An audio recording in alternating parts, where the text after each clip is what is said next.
All right, something I forgot to do is I think I told you, I don't know, I had to restart one of my recordings, but I was gonna start in on these little rivets here where they pop out from the cake. It leaves a little shadow gap. And so I'm gonna just grab in, this is pretty much almost dry now from my blue, so I'm just gonna go in with my red instead that I already have. I still have it over here watered down and mixed up.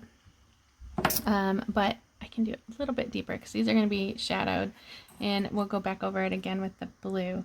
But you really want it, you get the water off your brush so it's not too watery, and you really want your tip. So if you need to, you like spin your brush across the palette or across the edge, and if you just twist, it'll bring that nice tip back to your brush.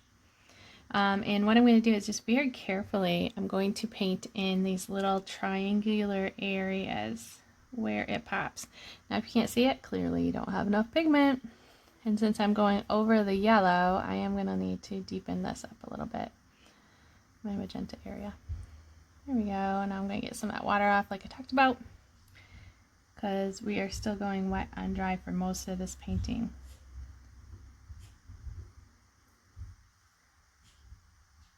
Now, don't try to make each one of these exactly the same, because here's the newsflash, they aren't. It'll change and shift as it goes around. I'm not doing this very back area because it's going to catch the light right there. So I'm going to skip this one, and that one I'm going to come in just where the cake is touching the wrapper. These are just very, very shallow edges of shadow. And again, I'm not trying to do them all the same, because the way the cake batter settled in, it's not going to be super uniform. Alright, now it's going to look a little awkward because it's red, right? I think it looks awkward, but that's okay. This is glazing. We're going to come back in with blue later again. So now I'm going to take my red that I have souped up a bit and gotten more pigment to, and I'm going to come up here by my raspberry. I'm going to start deepening this edge of the raspberry. Now don't just color in the whole raspberry. It's not going to look right. Again, we're trying to follow the shadows of those little circular balls of the berry itself.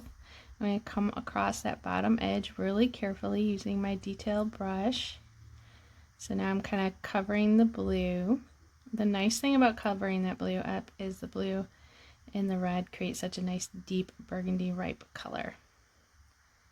Now again, I told you guys I'm not going to just willy-nilly color this in with this color. It's still a glaze, it's still translucent, it's just a little deeper than it was the first time. I'm still leaving gaps where I've not painted the whole thing in. That being, those are going to be highlights. I'm going to come up here across the edge. And again, I'm still trying to go in little circular patterns of the berry. Alright, so when you're all done with this glaze, it should look like this. Okay, so now you're really seeing the depth of the raspberry popping out now. It should be starting to form. Instead of just looking like a cherry, it's going to look more like a raspberry.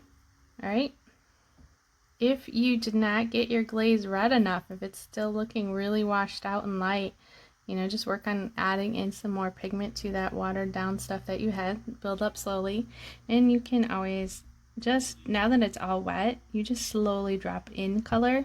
Like literally I just blot in spots where I need it darker or deeper. Because it's already wet, you're just dropping in the color now instead of actually having to paint it in. So now I'm just building it up. But it's nice and safe because I'm just touching the brush and dropping in the color. Just lightly. Not a lot of water. I'm trying to drop in pigment at this point. Okay? It will lighten again as it dries. That is okay. And again, you're leaving space. You're not coloring in the whole thing.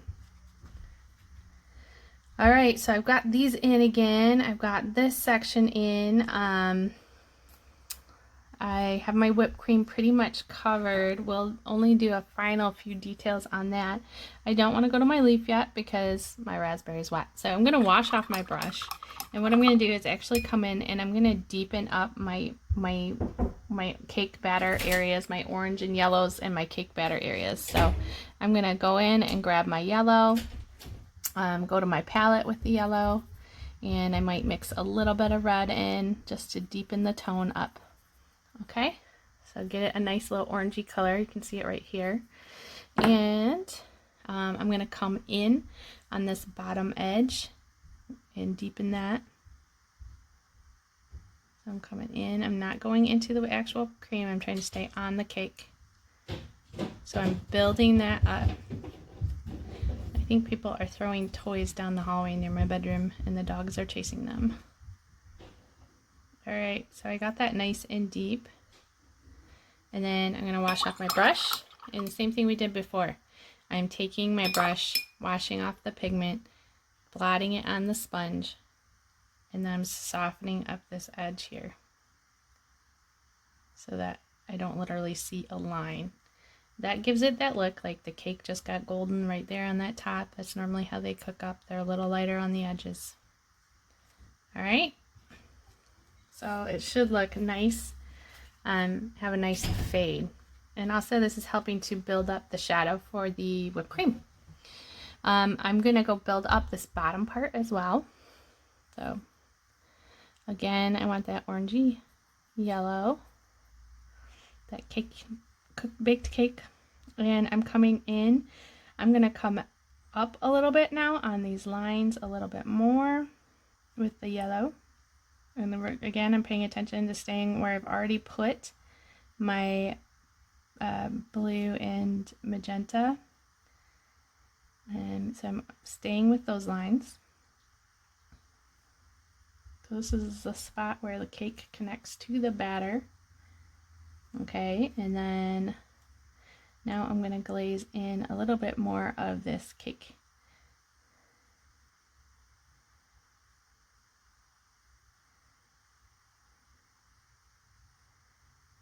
And I'm just going to connect these lines all the way into that area where the cake has really baked into the wrapper itself. So connecting these lines all the way down. Alright, and now I might want to soften up some of those in case they're too bright. I think they're probably fine, but I'll soften up some of the edge. So it's got a nicer fade. So I'm softening this side.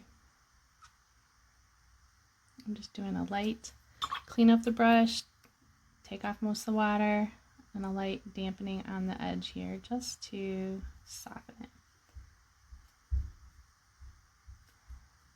Okay. All right. If you feel like you got it too light or too dark, too dark, not too light, you can blot. Now I'm going to take this deeper orangey red and I want to put in a shadow, a bigger shadow on my whipped cream. Because as we start to build up these colors, what you'll notice is what you thought when you first looked at this, you probably thought, oh my gosh, it's so tacky, there's so much color. But as you build up your ridges and your shadows and your raspberry, these fade. Because when we talked about tone before, when we did our tone studies with our monochromatics, now what I'm doing right now is I'm just as tiny of a line as I can. I'm just going to come around both edges. I'm not going to connect it all the way. I'm just adding in a shadow. And then I'm going to do it up here a little bit too. Okay. So I added that shadow in right here, a little here, and just a little up there. All right. You could also, we talked about the monochromatic tone studies. as you increase the depth of tone, you're making this deeper and more vibrant, then this starts to fade and it starts to not really seem like it's there.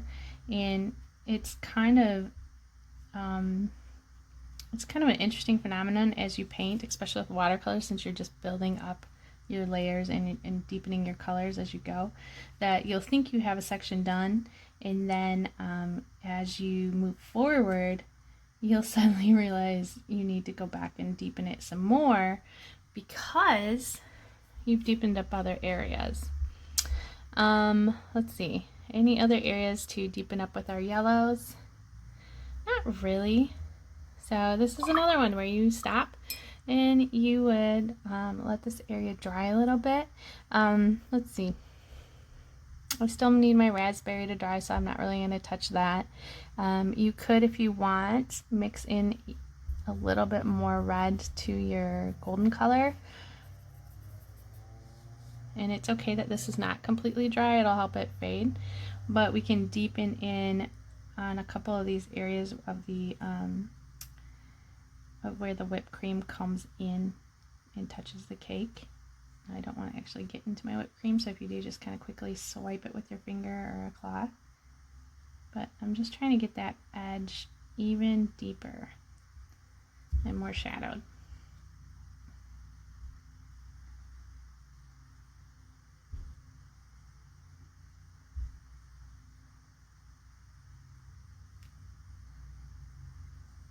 Okay. So I added more red to my yellow, got a really deep orangey yellow. And I'm just softening the edge with a barely damp clean brush. And again, it's just popping it. It's popping it more and more. Okay, so what we can do while these things are starting to dry is we can start working on our shadow for our cupcake. On this painting, and I'll show you, this one I did a lot of deepening, like I deepened up all this back area, and you don't have to do that for that one. If I find it, I'll find a picture of before I did this, because my kids actually kind of like the one where I left it more of a white background. It's up to you how you want to do it. You could do some splatter techniques too at the very end if you want. My kids liked the white background because they actually thought it made the cupcake look more real and less like a painting, more like a photograph. So I was like, okay, so I figured we can do that. So what I'm going to do now to kind of create a shadow and institute this bottom area that you can see the pencil on, but we can't really see the bottom as far as the painting goes because I haven't done anything yet. So we're going to paint that in so that you can see it. So I'm going to take some of my red and a little bit, actually I'm going to take some of my blue and add just a little bit of red. Until they kind of make a grayish purple. Okay, so I don't know if you can see my mix here. And again, we're starting with light layers. So if you can see that, that's the color I've mixed up right there. So what I'm going to do is same thing we've been doing. I'm going to lay in that bottom edge, and then I'm going to go back in and soften it with a clean, damp brush. So I'm just going to go along that pencil edge.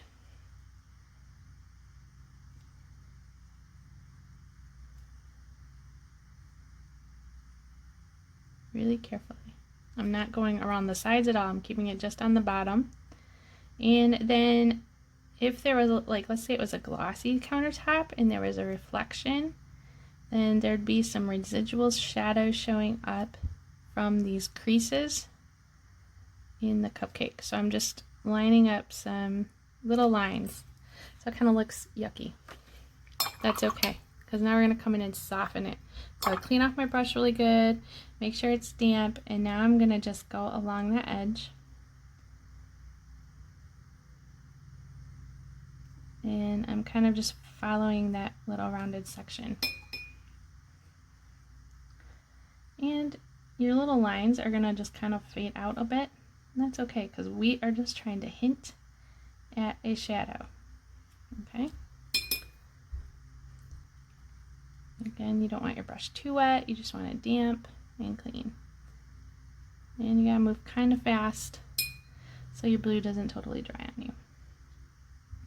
If that happens, you can kind of scrub your brush a little bit to get it moving again.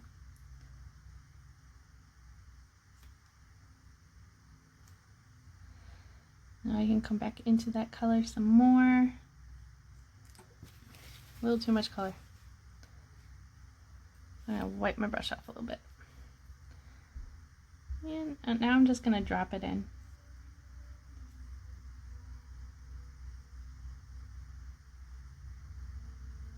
So I'm not really having to paint the lines this time. I'm just dropping in the color, kind of like with the raspberry, where now I'm just letting it fade into those sections. All right. And it should be nice and soft. It shouldn't look like lines anymore. So if you can see it. But what it's going to do is when we're all done, it's going to give it that look like it's reflecting off the counter. All right. So now we're just going to let some things dry. Well, actually, while you've got this blue-gray mixed up, let's just do this. Let's put it to work. These little areas that we talked about on the cupcake, this will be the final little shadow that we add on those little rivets from the accordion folds on the cupcake wrapper. So all I'm doing with this blue-gray is I'm making sure my brush isn't too wet. If it's too wet, you know, it'll make puddles. Can you guys tell I live by a train? Anyway, and so I'm just going to paint right over in the same crease as where I put the red. This is going to just pop in that shadow area for our cupcake paper wrapper. Okay?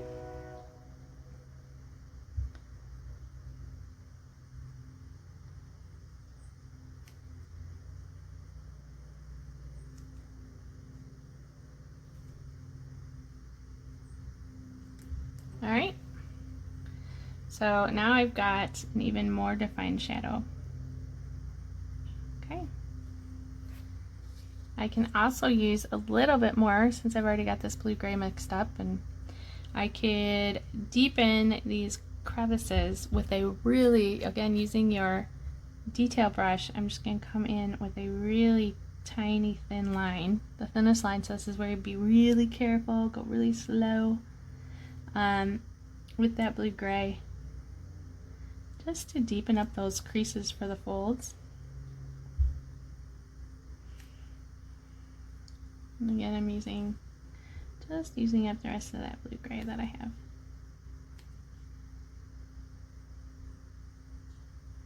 I'm not going all the way down. I mean, you can. I'm just not going to go all the way down on all of them. Okay? But you see how that, because we're building it up, it's slowly popping the cake wrapper away from the cake. And it's creating those ridges and those folds that we want.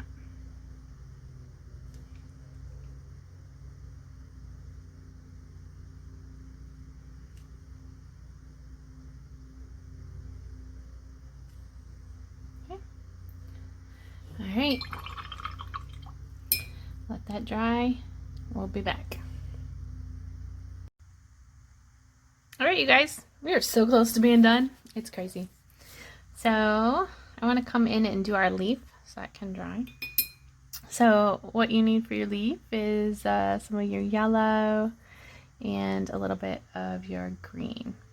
So I'm going to mix that up.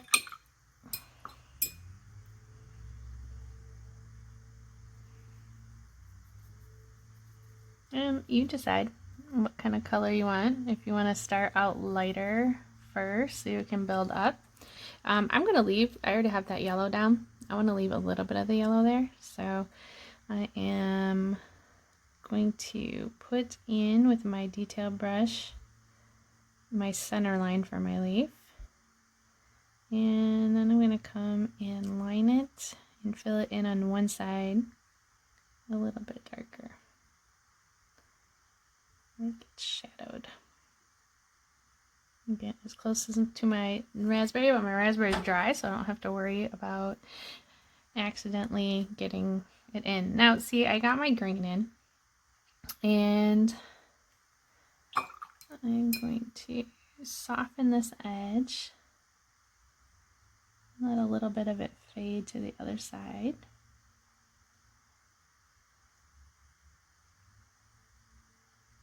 Okay. And now what I want want to do is I'm going to get an even deeper green. I'm going to make it super blue green. And I'm just going to come in on this edge, that brighter green color, but I'm not going to go across the halfway mark. I accidentally just went outside my line. So go slow. Slow and steady wins the race when we're getting into the details. And there we go. I lost some of my center line, so I'm just going to clean off my brush, blot it, and let my brush soak up some of that pigment so that I still have like a nice shadow going. Okay.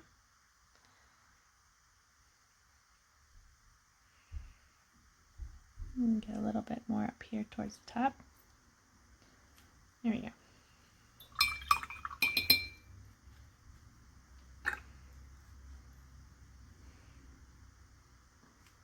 Again, lift out the center area. Alright, rinse your brush off real good. Now we're going to go back to our blue. And I want it to be really watered down, light blue, because we're going to just, it's our last kind of wash that we put in on these ridges. Because right now we've got like the center lines, but because of the way the shadows are going to hit, these shadows would come up a little bit higher. So I've got it really watered down. Take off some of that water off the brush. And then on this inner edge here, I'm just going to extend it. So I'm kind of going on. So if here's the center line, and I want this to be a little bit, then I'm going to come along this ridge with my blue.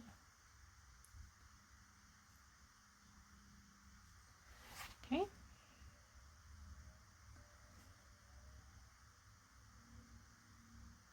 So it's like I'm making this center line where that cupcake comes in contact with the cake because it folds inward. I'm just coming in across this side. I'm going to just extend this out, this ridge out on the right side of the cupcake. And then when I come on this side, I'm going to do it on the opposite. Well, no, because the light's going to hit. Yeah, I'm going to keep going on that same arc. So just keep kind of adding a thicker shadow with a very light wash of blue to that edge.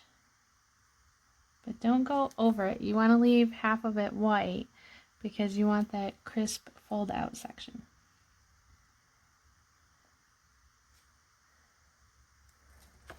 Just so you guys can see it closer up. So I'm just coming on the right side.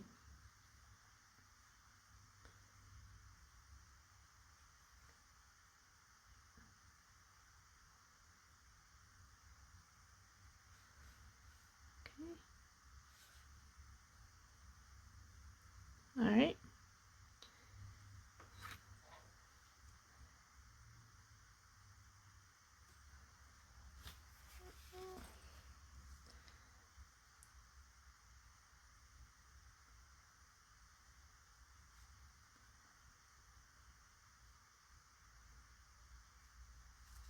Alright, that should help pop out your edges even more on your folds. And if you want, you can throw some of that light blue down here somewhere right along this edge. Just to kind of deepen up our cupcake edges here, bottom line.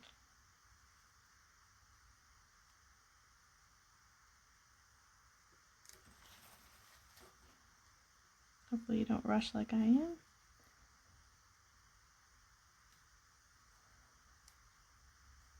Now I wanted it to be a little deeper and darker on this side, so I am going to bring this around just a little bit on this side.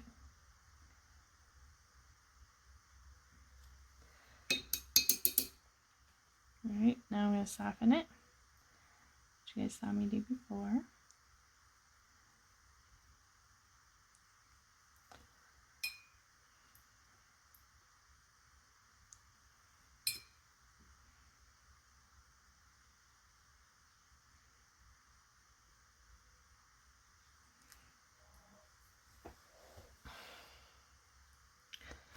And I'm going to come in with my, while it's still wet, a little bit more of that magenta.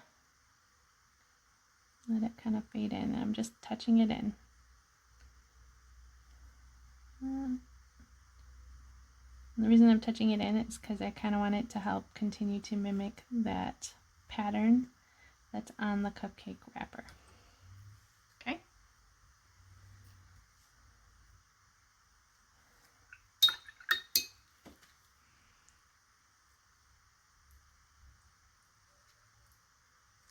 All right. You guys are so close to being done. It's crazy. Really, at this point, you could decide to be done. If you want to up the ante on some of your shadows, you could come back in again and do even deeper tones again right in these creases with some more magenta.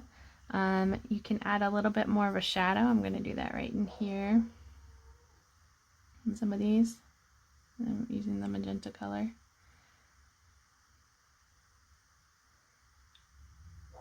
And I'm going to allow some of that magenta to come in on the white.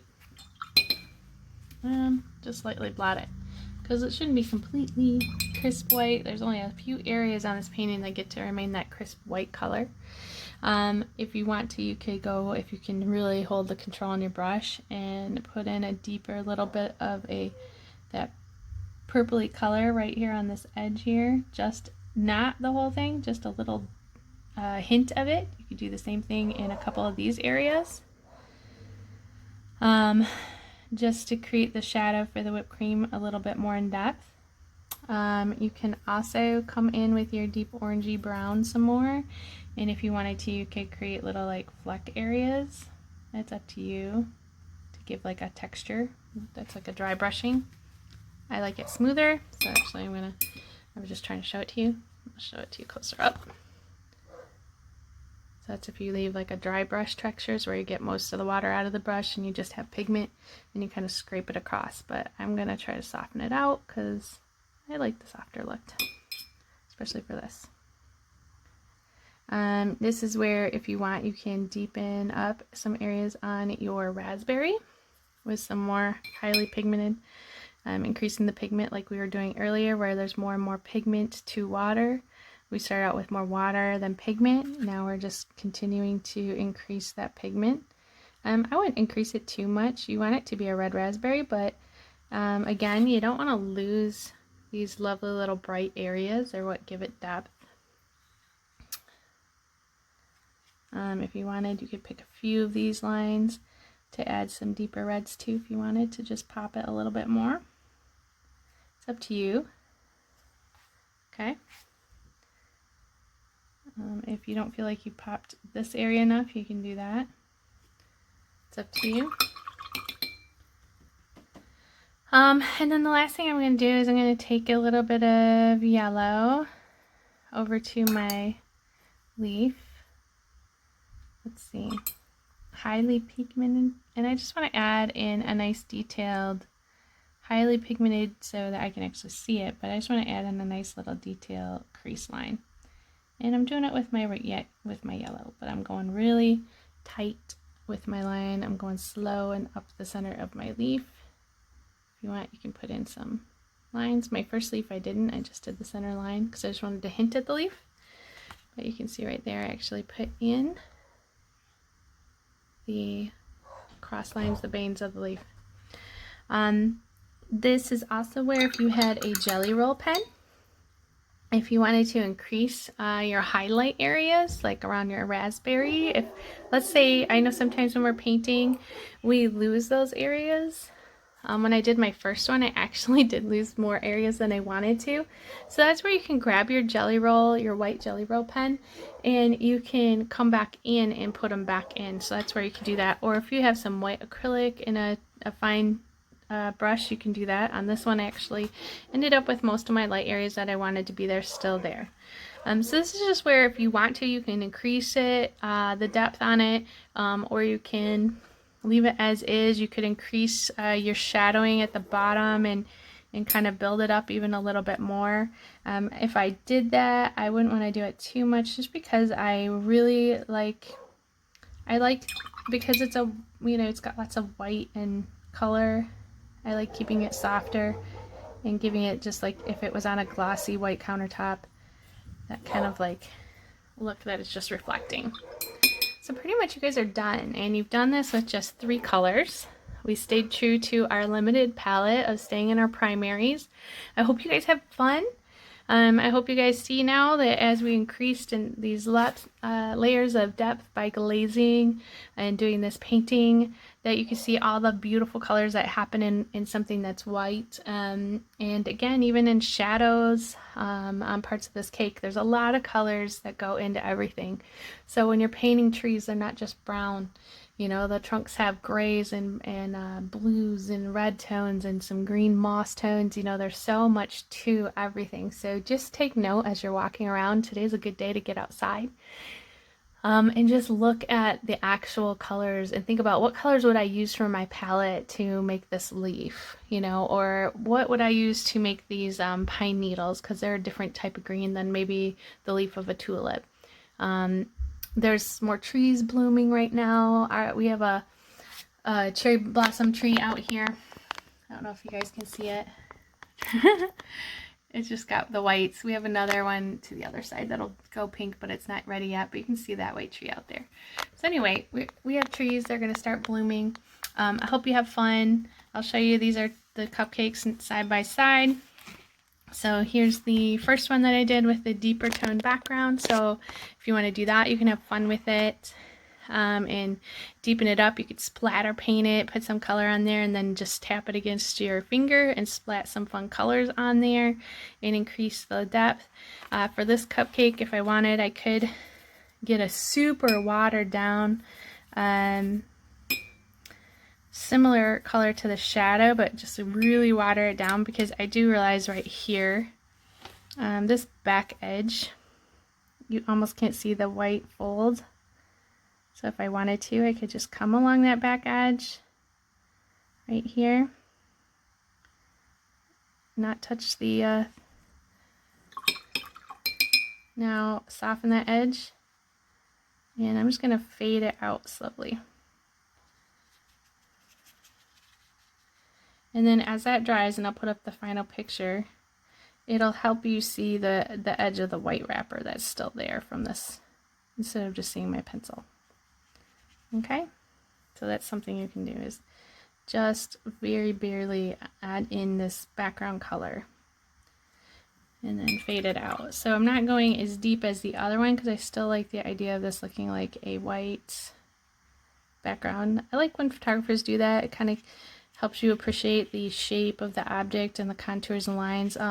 If you go into classical sculpture, you'll find out they did a lot of sculpture in marble, white marble, and it's because they're just trying to like let the light catch everything and show you the color.